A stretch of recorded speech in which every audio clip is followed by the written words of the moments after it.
Hi, and welcome to another episode of Mr. Puzzle. Today with this puzzle here called Dime Dilemma, out of the category packing puzzles. Made and designed, or at least made by Creative Craft House in the US. I'm not sure who designed this puzzle. It's probably based on a mathematical analysis done somewhere around the world. However, the task is to fit all of these 10 circles inside of this big circle here. All pieces must fit inside, of course, no interfering parts, and yes, you're right, there are only 9 circles in here. Number 10 is down here, it's a dime, therefore dime dilemma. Not sure how difficult this puzzle is. It also comes with a instructions which says, we challenge you to do it in under 5 minutes. Very few will accomplish. I have to admit, I'm generally not a friend of putting time challenges or combining time challenges with puzzles. However, it seems it comes with a solution. You can see here that something is printed in here. Unfortunately, it's not stated here that it's coming with the solution, and if you open it up, you are spoiled. However, coming back to the time challenges, I don't like, oh, if you solve it in 1 minute, you are very smart, and if you solve it in 5 minutes, you are intermediate, and after 10 minutes, you are dumb. Yeah, this can reduce a lot of fun solving and thinking about the puzzle, because if you exceed these times, people tend to look at the solution because they just are losing fun in trying. Therefore, guys, don't listen to what is written here. Just trying to solve the puzzle on a logical or on a random way, and I'm sure when you do it, you're gonna be much more satisfied than if you looked at the solution. Therefore, forget about such letters. And before I start, I would also like to show you something interesting, hopefully interesting for you. I'm not sure if I showed this here before on my channel. I think I showed this on my TikTok or Instagram channel, but not here. It's called the water mace by The Smallest Workshop, and it's actually a mace, comes without a ball, and the ball need to be added out of a liquid.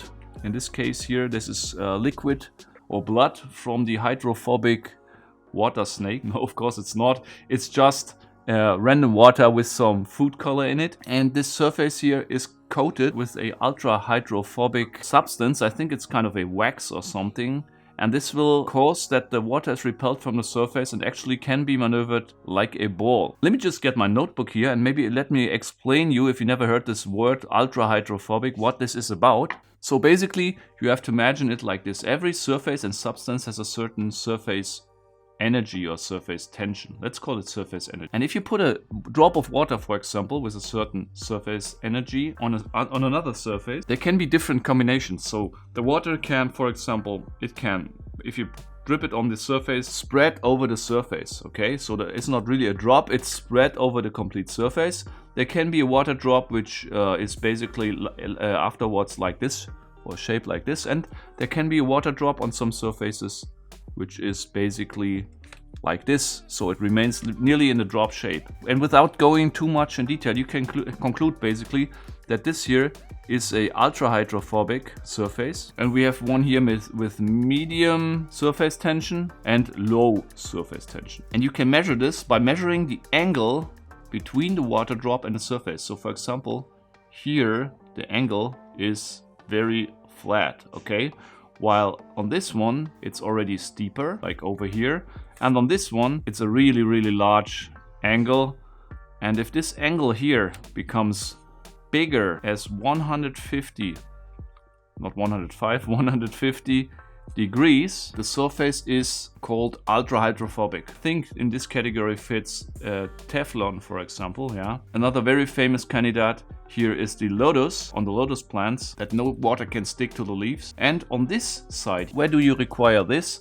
Well, this condition you require if you, for example, intend to glue something. Because you want the glue not to be repelled from the surface. You want the glue to spread over the complete surface and connect and bond. It's also about the material combination, but another factor is definitely the surface tension. Just a small explanation what's happening here, and I just put a drop of water here or two, and now you can see how this water behaves. Yeah, it behaves like a ball.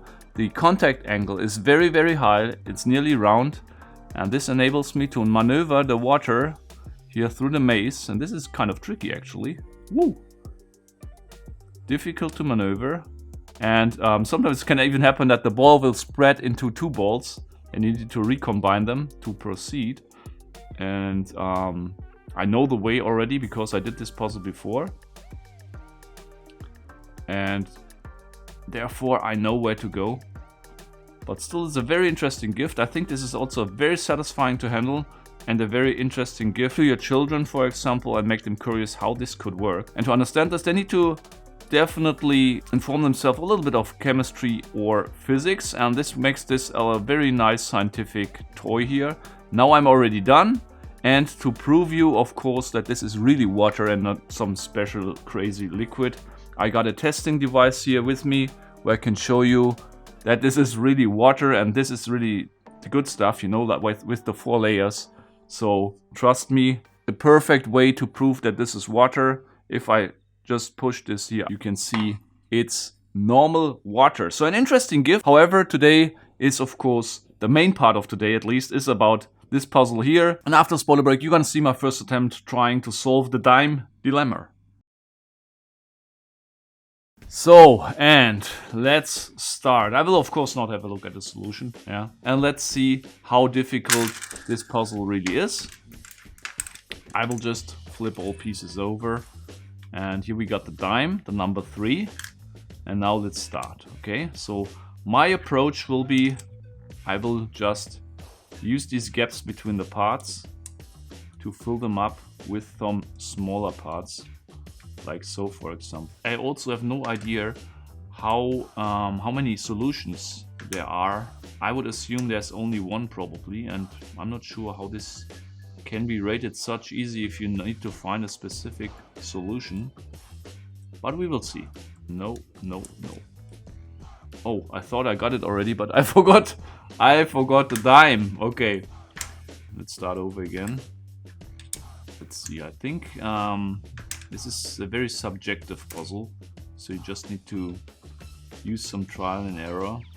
I don't see a logical way how to do it now. I cannot imagine that there's one piece in the center and the other pieces around. This would just be too simple.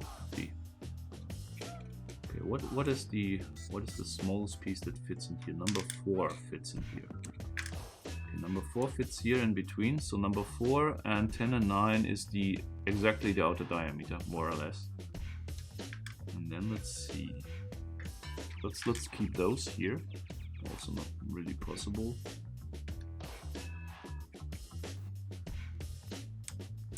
So now number 1, for example, in here, but no space for number 2. Maybe like so. Or here? No. Must be number 7, it seems. Yeah. Must be number 7, but no space for number 2. No, I will start over again. Okay. Let's see. Maybe number 6 is better over here. Yes, like so. Number 8.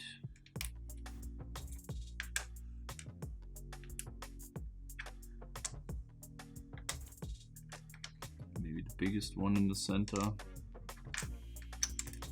I would expect a more interesting solution actually, but since this is a mathematical or based on a mathematical analysis or model, I think it might be possible. It's not, the focus is not here on appearance, but on must not be the most beautiful solution, but must work. Again, the number 2 is left.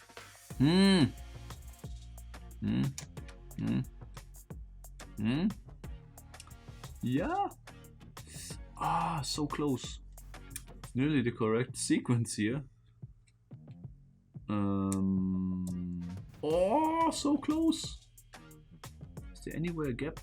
Whoa. I think I'm on the right way. No space for number 2. Number 1 is easy. I mean, this somewhere fits probably, but where should I put number 2? No! Oh, come on!